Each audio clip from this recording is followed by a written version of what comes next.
Imagina el sonido constante de los martillos golpeando la roca en las profundidades de una mina. La oscuridad es casi total. El aire es pasado y miles de hombres trabajan durante horas interminables. Extrayendo uno de los metals más codiciados del mundo, la plata. Muy lejos de allí, en los palacios de Madrid, esa misma plata brilla, en monedas, cofres, y tesoros, que alimentan el poder del Imperio Español. Pero entre esos dos mundos, la mina y la corte, existe un sistema cuidadosamente diseñado para territorios enormes, recursos naturales y vidas humanas en riqueza para una sola corona. Durante más de 3 siglos, lo que hoy conocemos como México fue el corazón económico del Imperio Español. Bajo el nombre de Nueva España, este territorio se convirtió en una de las colonias más valiosas del planeta. De sus monagas salieron cantidades inmensas de plata. De sus tierras fértiles surgieron alimentos y materias primas. Y de sus pueblos, una enorme fuerza de trabajo que sostenía toda esa maquinaria. Pero nada de esto ocurrió de manera espontánea. Fue el resultado de un sistema colonial complejo, estructurado y profundamente desigual. Tras la quita de Tenochtitlan en la conquista militar dio paso rápidamente a otra forma de dominio, el control económico. Para la corona española, el nuevo territorio no solo representaba una victoria estratégica, sino una oportunidad extraordinaria. Europa estaba atravesando un momento de expansión comercial y política, y los metals preciosos se habían convertido en la base del poder imperial, utso, y plata significaban ejercicios, comercio, influencia, y estabilidad financiera. Los conquistadores, que habían participado en la campaña, esperaban recompensas, tierras, privilegios y mano de obra. Y durante los primeros años, muchas de esas recompensas llegaron rápidamente. Grandes extensiones de territorio fueron entregadas a colonos españoles, mientras que comunidades indígenas en ras quedaron bajo su control. Lo que comenzó como recompensas personales pronto evoluciona hacia algo mucho más grande. Un sistema económico diseñado para extraer riqueza de manera constante. Sin embargo, gobernar un territorio tan vasto desde el otro lado del océano era un desafío enorme. La corona española necesitaba asegurar que los recursos llegaran a que el poder permanecía firmemente en manos de sus representantes. Para lograrlo, comenzó a construir una red de instituciones coloniales que organizaban la vida política, económica y social de la colonia. En el centro de este sistema estaba el representante directo del rey en la Nueva España. Su alrededor operaban tribunales, funcionarios, administradores y autoridades locales encargadas de supervisar cada aspecto de la colonia. Desde la producción de impuestos, todo estaba reconocido, impuesto con un objetivo claro: mantener el flujo de riqueza hacia la metrópoli. Pero el elemento más importante del sistema colonial no eran las instituciones ni las leyes, era la mano de obra. Millones de indígenas vivían en el territorio mucho antes de la llegada de los españoles. Sus sociedades, economías y formas de organización habían sido profundamente alteradas por la conquista.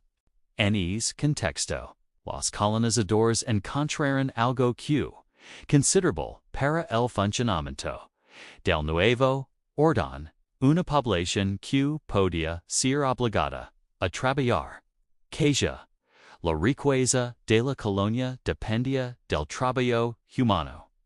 Minas que debían excavarse, tierras que debían cultivarse, caminos que debían construirse, mercancías que debían transportarse. Para sostener todo esto, el sistema colonial comenzó a desarrollar mecanismos que permitirán controlar movilizar grandes cantidades de trabajadores.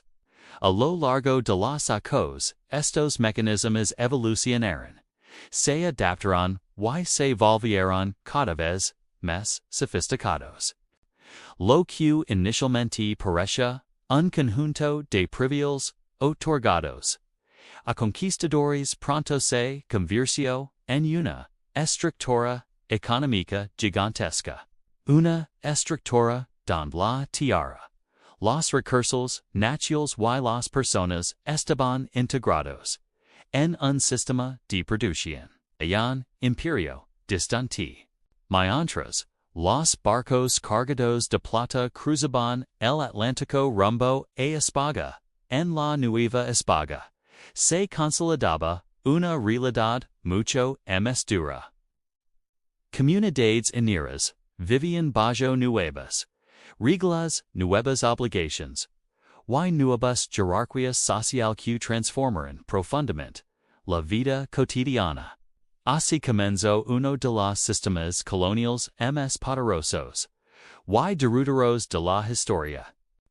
Un sistema que convirtió a la Nueva España en el motor económico del Imperio Español, pero cuyo funcionamiento también implicó explotación, desigualdad y tensiones que marcarían el destino del territorio durante siglos.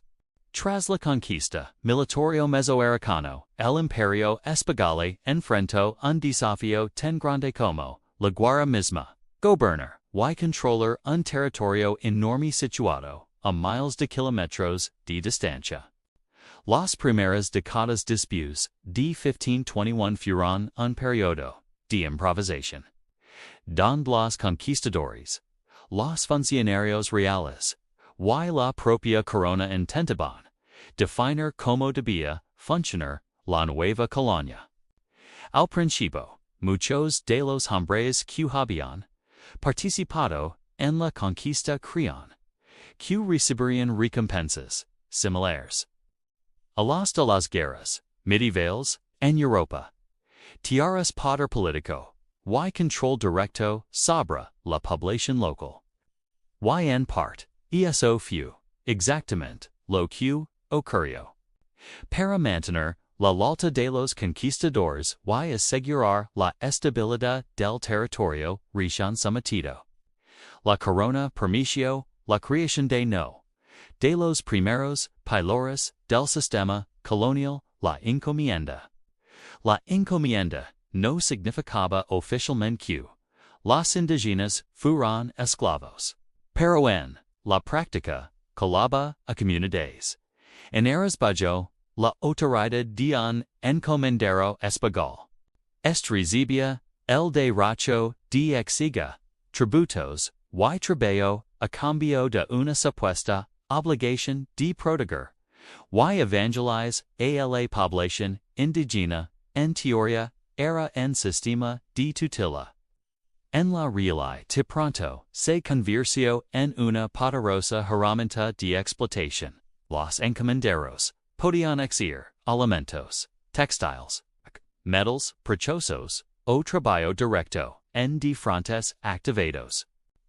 Para muchas comunidades indígenas esto significó una transformación radical de su vida cotidiana.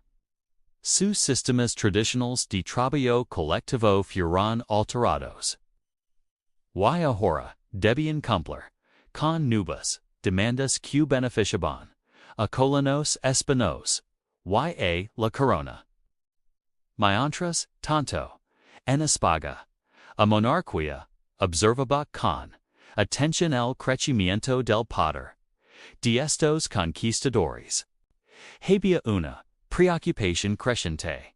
Si los encomenderos acumulaban demasiado poder, podrían convertirse en una élite independiente difícil de controlar.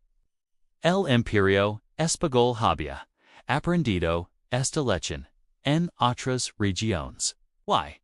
La corona no estaba dispuesta a permitir que la España se transformara en un territorio dominado por señores locales. Por esa razón, poco a poco, el rey comenzó a fortalecer la presencia directa del Estado en la colonia.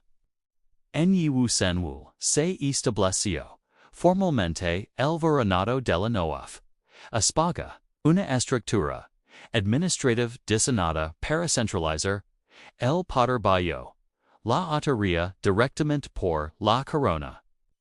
El virrey actuaba como la máxima autoridad política, militar y administrativa en el territorio. Su misión era clara: gobernar en nombre del rey y asegurar que la riqueza generada en la colonia fluyera hacia España. Pero el virrey no gobernaba solo. A su alrededor se creó una compleja red de instituciones que formaban el aparato colonial. Las audiencias funcionaban como tribunales y órganos administrativos que supervisaban la justicia y limitaban el poder de los funcionarios locales. Los corregidores y alcaldes mayores administraban regiones específicas, vigilando la recaudación de tributos y el cumplimiento de las obligaciones laborales de las comunidades indígenas. Este sistema burocrático tenía un objetivo fundamental: evitar que cualquier grupo, ya fueran conquistadores, comerciantes o autoridades locales, acumulara demasiado poder sin la supervisión de la corona. Mientras tanto, la economía colonial comenzaba a tomar forma. España entendía que su nuevo territorio debía funcionar como una fuente constante de recursos. Para lograrlo, la corona estableció un sistema económico profundamente controlado. Comercio de la colonia no era libre, solo podía realizarse a través de rutas y bajo estrictas regulaciones. Los mercantes debían pasar por puertos específicos y pagar impuestos antes de llegar a Europa. Uno de los impuestos más importantes era el quinto real, un tributo que otorgaba al rey el 20% de tus extrados en las colonias. Esto significaba que cada descubrimiento de oro o plata no solo enriquecía a los mineros o comerciantes, sino también directamente a la corona. A medida que pasaban los españoles comenzaron a identificar con mayor claridad el enorme potencial económico del territorio. Las montañas del norte revelaron algunos de los yacimientos de plata más ricos del mundo. Las tierras fértiles del Sahara y del sur podían producir enormes cantidades de alimentos y materias primas. Pero para aprovechar todo ese potencial, el sistema colonial necesitaba algo fundamental: una fuerza de trabajo constante y organizada. Las comunidades indígenas, ya debilitadas por epidemias devastadoras y por el impacto de la conquista, se convertirán en la base laboral del nuevo orden económico. Través de tributos, obligaciones comunitarias y sistemas laborales impuestos por las autoridades coloniales, miles de personas fueron integradas en una economía diseñada para servir intereses imperiales. Así, lentamente, el sistema, colonial comenzo, a consolidars las institutions, las leyes y la economía empezaron a funcionar como partes de una misma maquinaria. Una maquinaria que conectaba los campos, los pueblos indígenas, y los puertos comerciales en una red que alimentaba la riqueza del Imperio Español. Pero esa estructura, aparentemente estable, escondía tensiones profundas que pronto empezarían a hacerse visibles. Con el paso de las décadas, el sistema colonial en la Nueva España dejó de ser una estructura improvisada y comenzó a funcionar como una auténtica maquinaria económica. Cada institución, cada ley y cada autoridad local tenía un propósito claro: mantener la producción constante de riqueza. Pero para que esa maquinaria funcionara, era necesario organizar algo más complejo que el gobierno, o el comercio, el trabajo de miles de personas en minas, campos y ciudades. El primer modelo, la encomienda, había permitido a los conquistadores obtener tributo y mano de obra, pero la corona pronto, en problema. Muchos encomenderos acumulaban demasiado poder local, y algunos actuaban como si fueran señores independientes para un imperio que gobernaba desde miles de kilómetros de distancia. Eso representaba un riesgo político serio. La solución fue transformar gradualmente el sistema laboral. A lo largo del siglo XVI, la corona comenzó a limitar el poder de las encomiendas y a desarrollar un nuevo mecanismo de control: el repartimiento. Este sistema permitía a las autoridades coloniales reclutar trabajadores indígenas de diferentes comunidades para realizar labores específicas durante periodos determinados. En teoría, el repartimiento no era trabajo forzado permanente. Los trabajadores debían regresar a sus pueblos después de cumplir con sus turnos. Sin embargo, en la práctica, el sistema se convirtió en una forma de trabajo obligatorio. Los culina a las actividades económicas importantes de la colonia. Uno de los destinos de los trabajadores eran las minas. A mediados del siglo XVI, el descubrimiento de enormes depósitos de plata transformó completamente la economía de la Nueva España. Ciudades mineras como Zacatecas, Guanajuato y San Luis Potosí crecieron rápidamente alrededor de los yacimientos. En pocos años, estos lugares pasaron de ser regiones remotas a convertirse en zonas económicas de importancia. La plata extractada de estas minas no solo enriquecía a los propietarios locales, era enviada a través de largas rutas comerciales hasta el puerto de Veracruz, desde donde cruzaba el Atlántico rumbo a Españoletas desde Ali. Gran parte de metal precioso terminaba circulando por toda Europa e incluso llegaba a Asia a través del comercio global. La Nueva España se convirtió, literalmente, en uno de los mayores productores de plata del mundo. Pero detrás de esa riqueza había un enorme costo humano. El trabajo en las minas era extremadamente peligroso. Los túneles profundos tenían poca ventilación, la humedad era constante y los derrumbes no eran raros.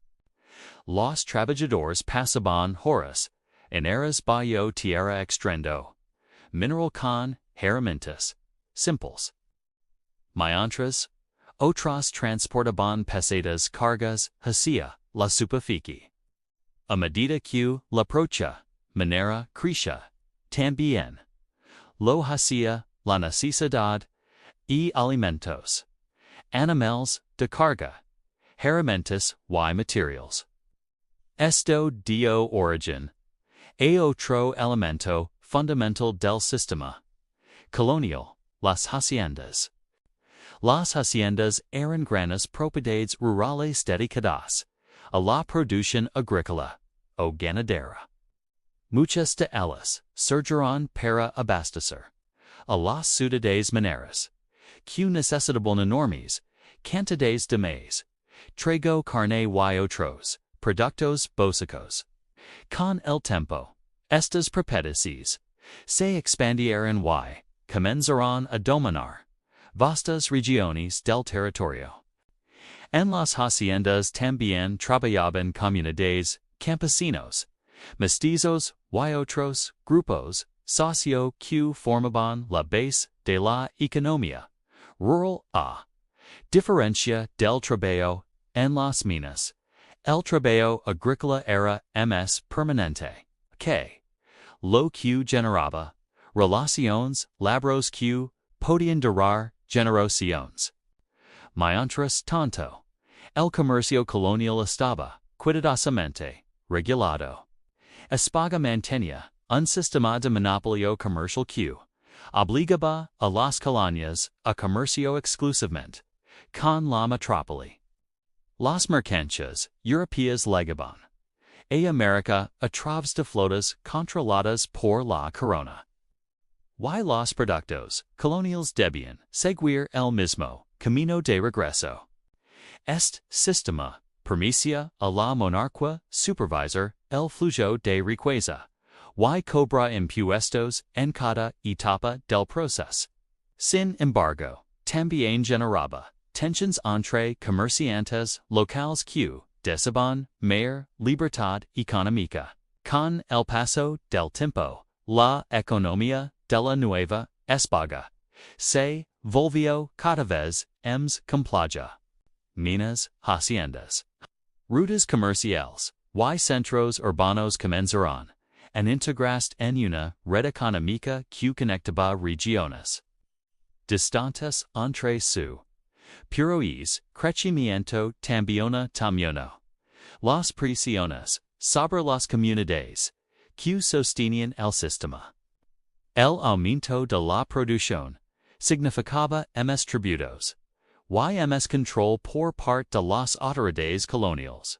Para muchas comunidades indígenas la vida estaba cada vez más determinada por las necesidades de una economía diseñada lejos de sus propios intereses. Así, mientras la Nueva España se consolidaba como uno de los territorios más ricos del Imperio Español.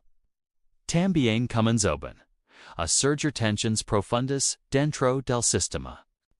Tensiones que, con el tiempo, empezarían a desafiar el equilibrio de todo el orden colonial.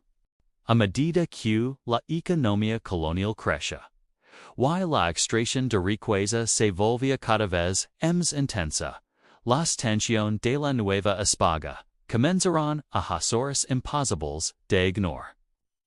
El sistema parecía sólido desde la perspectiva del imperio. La plata fluía hacia España. Los impuestos se recaudaban y las instituciones coloniales mantenían el orden. Pero bajo esa apariencia de estabilidad se acumulaban conflictos, abusos cotidianos, y una profunda desigualdad que afectaba a millones de personas. Para las comunidades indígenas, la vida dentro del sistema, marcada por una constante presión laboral y económica, además de trabajar en minas, haciendas o proyectos de construcción, muchas comunidades debían pagar tributos regulares a la corona. Estos tributos podían ser entregados en forma de productos agrícolas, textiles, animales o trabajo obligatorio. Con el paso del tiempo, estas obligaciones comenzaron a pesar cada vez más sobre poblaciones que habían sufrido enormes pérdidas demográficas debido a epidemias traídas desde Europa, enfermedades como la viruela, el sarampión y el tifus devastaron comunidades enteras durante el siglo XVI y en algunas regiones. La población indígena se redujo dramáticamente en apenas unas décadas. Esto generó un problema inesperado para el propio sistema colonial. La fuerza laboral disminuía al mismo tiempo que la economía exigía cada vez más producción. Chona esta situación, las autoridades coloniales intentaron reorganizar el trabajo indígena para mantener el funcionamiento del sistema. Sin embargo, en la práctica, muchos administradores locales y propietarios de minas o haciendas comenzaron a exigir trabajo del que les permiten las normas establecidas por la corona para proteger a las comunidades indígenas. Muchos visas quedaban en el papel, mientras que en la vida cotidiana los abusos continuaban. Esta contradicción generó un intenso debate dentro del propio imperio. Desde España, algunos funcionarios y religiosos denunciaban los excesos cometidos en las colonias. Uno de los debates más conocidos giró en torno al trato que recibían los pueblos indígenas. Algunos argumentaban que debían ser protegidos como vasallos del rey y convertidos al cristianismo de manera gradual. Otros defendían que el sistema laboral era necesario para sostener la economía colonial. Las órdenes religiosas, especialmente dominicos y franciscanos, a veces se convirtieron en defensores de las comunidades. En muchos lugares, los misioneros denunciaron los abusos cometidos por encomenderos, mineros o autoridades locales. Estas denuncias llegaron incluso hasta la Corte Española, generando presiones para reformar el sistema. Sin embargo, cambiar la estructura económica de la colonia no era sencillo. Demasiados intereses dependían de ella. Mientras tanto, en la propia Nueva España comenzaron a aparecer de resistencia. No todas eran rebeliones abiertas.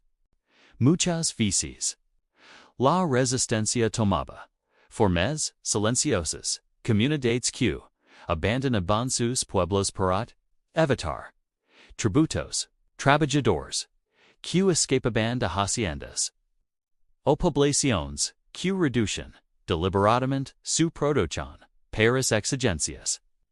En otras ocasiones, el conflicto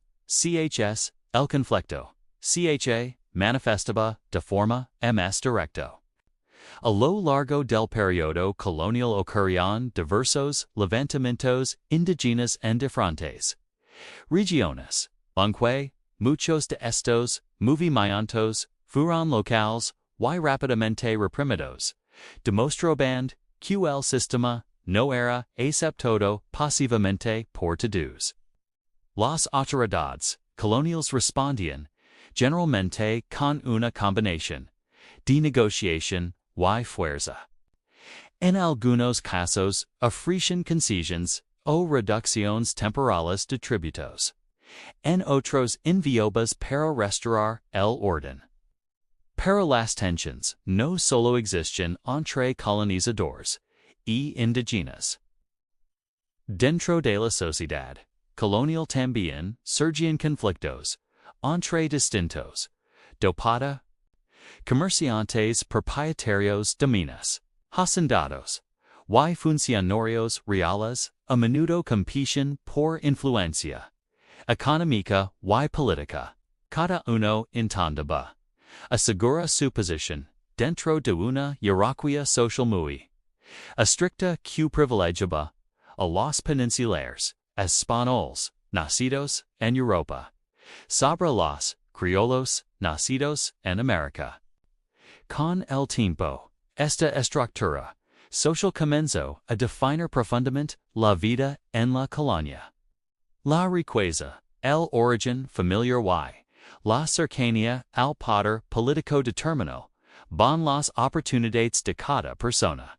Así mientras el imperio español seguía beneficiándose de la riqueza generada en la Nueva España, el sistema colonial se volvía cada vez más complejo y conflictivo. La extracción de recursos continuaba alimentando el poder imperial, pero al mismo tiempo estaba creando una sociedad marcada por desigualdades profundas, tensiones constantes y un delicado equilibrio que debía mantenerse. Dia dialators, en equilibrio que, tarde o temprano, tendría consecuencias duraderas para el futuro del territorio. Con el paso del tiempo, el sistema colonial no solo transformó la economía de la Nueva España, sino también la estructura completa de su sociedad, lo que comenzó como un mecanismo para organizar la extracción de recursos terminó creando un orden social profundamente jerárquico, donde el poder, la riqueza y las oportunidades estaban distribuidos de forma desigual. En la cima de esa estructura se encontraban los peninsulares españoles nacidos en Europa que ocupaban los cargos más importantes dentro del gobierno colonial. Verais, altos, funcionarios, obispos, y muchos de los grandes provenían directamente de la península. Para la corona, confiar el poder a estos hombres era una forma de asegurar que la colonia permaneciera leal al imperio.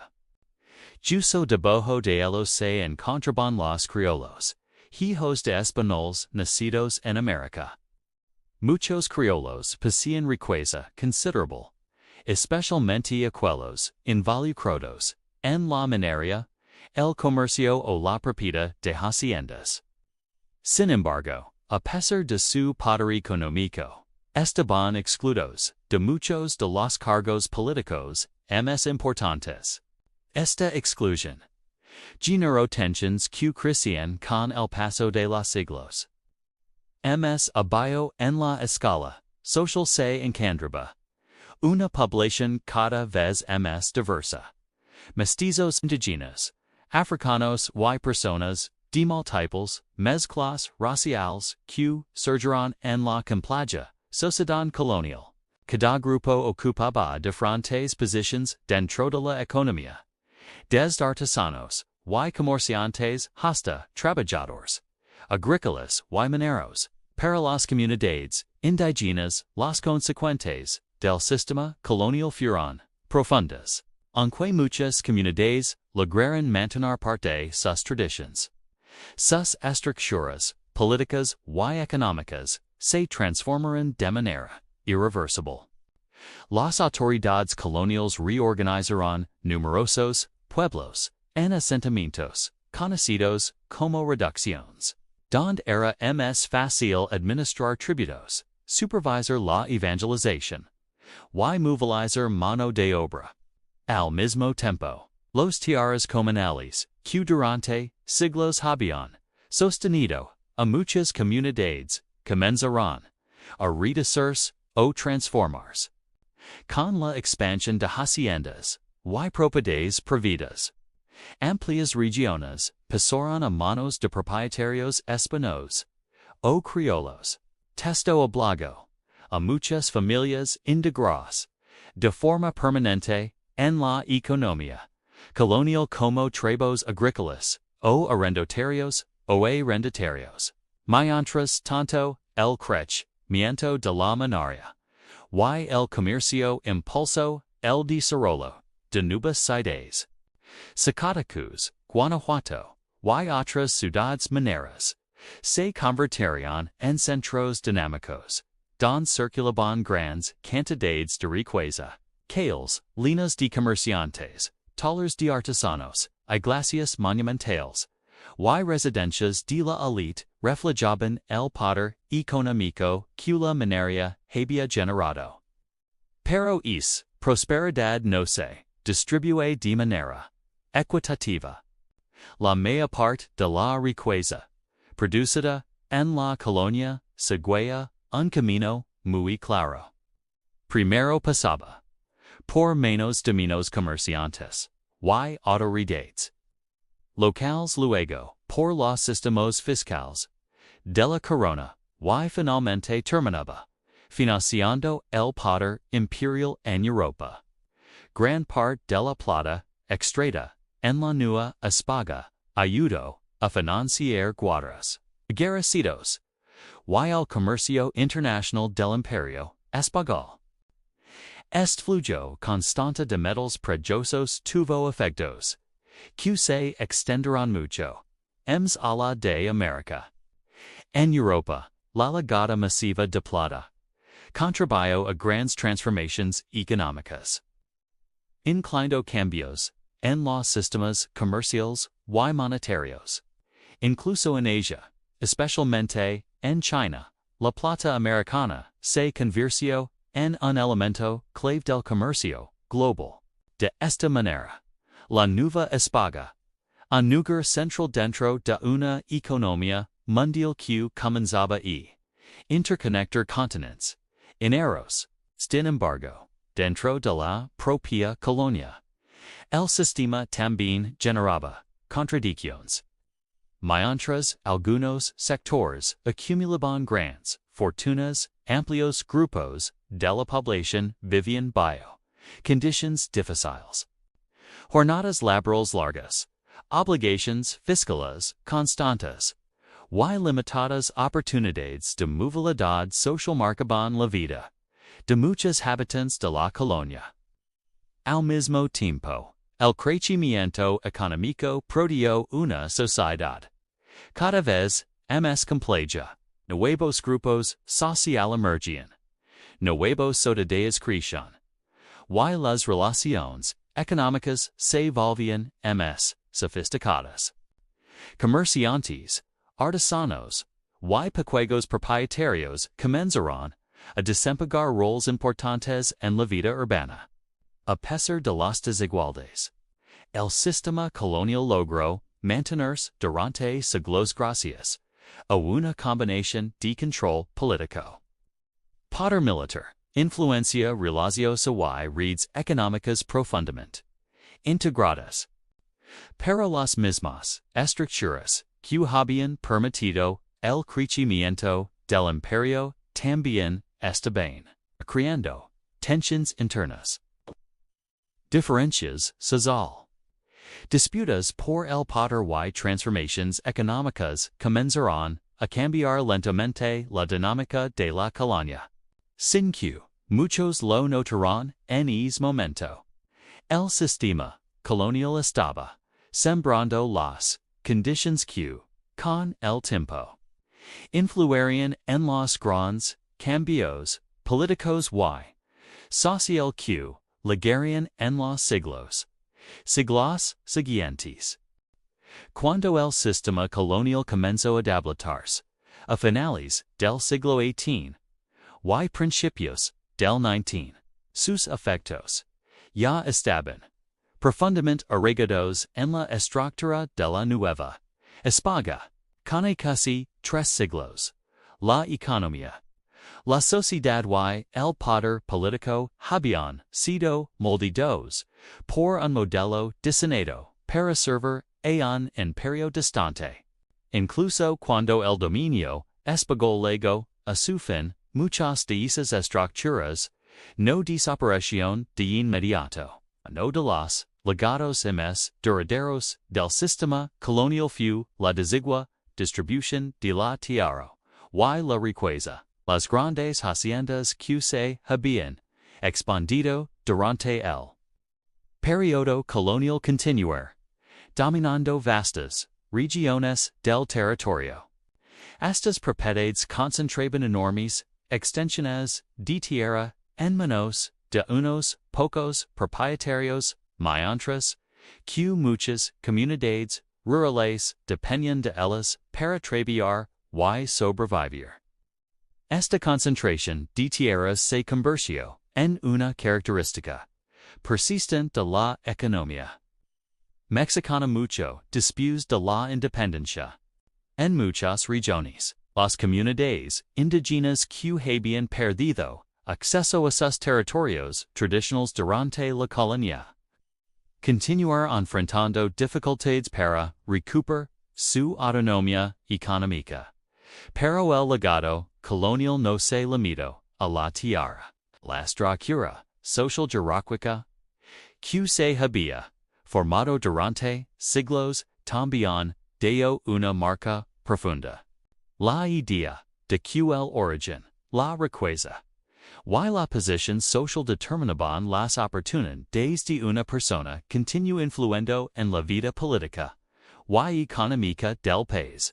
Aunque las categorías raciales del sistema colonial desaparecieron formalmente, con el tiempo, muchas desigualdades sociales de esa época persistieron. Al mismo tiempo, el modelo económico basado en la extracción de recursos naturales dejó una huella duradera en la forma en que el territorio se desarrolla. Desde las minas de plata del periodo colonial hasta los recursos mineros y energéticos explotados en siglos posteriores.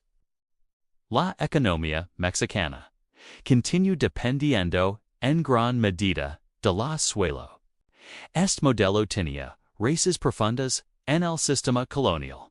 Durante siglos, la economía había sido organizada para producir materias primas destinadas a mercados externos, las rutas comerciales y los centros productivos se habían desarrollado siguiendo esa lógica.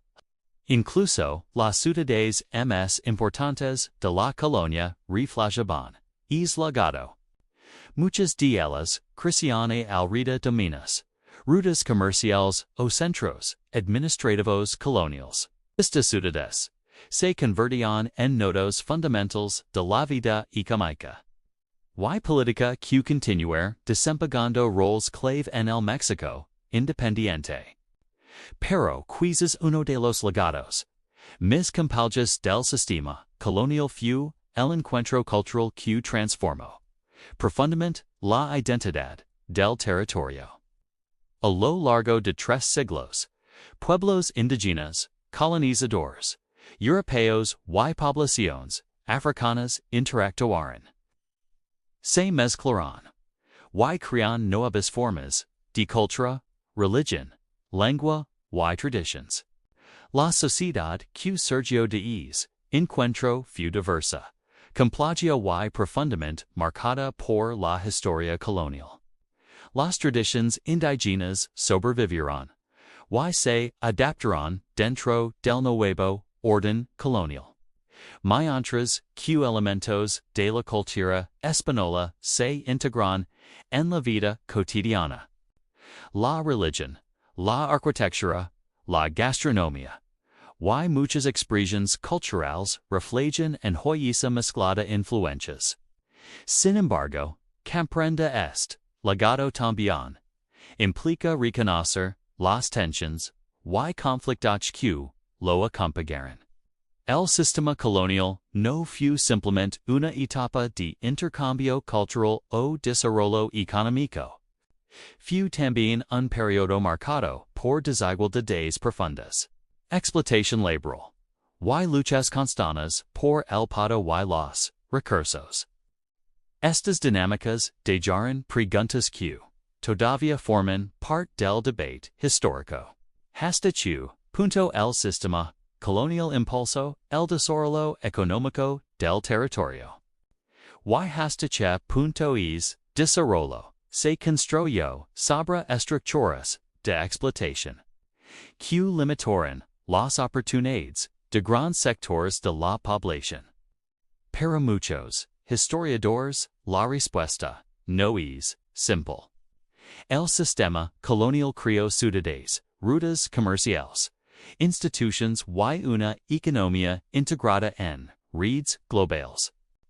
Pero al mismo tiempo, lo hizo dentro de una estructura diseñada para beneficiar principalmente a la metrópoli y una pequeña elite local. Hoy, al mirar hacia atrás, el periodo colonial permite comprender mejor muchos aspectos del México moderno, las desigualdades socio-económicas, y la compleja identidad cultural del país. La historia del sistema colonial en la Nueva España no es solo la historia de un imperio y su colonia. Es también la historia de millones de personas que vivieron, trabajaron, resistieron y transformaron el sistema durante siglos. Y entender esa historia es esencial para comprender cómo se formaron las bases del México que conocemos hoy.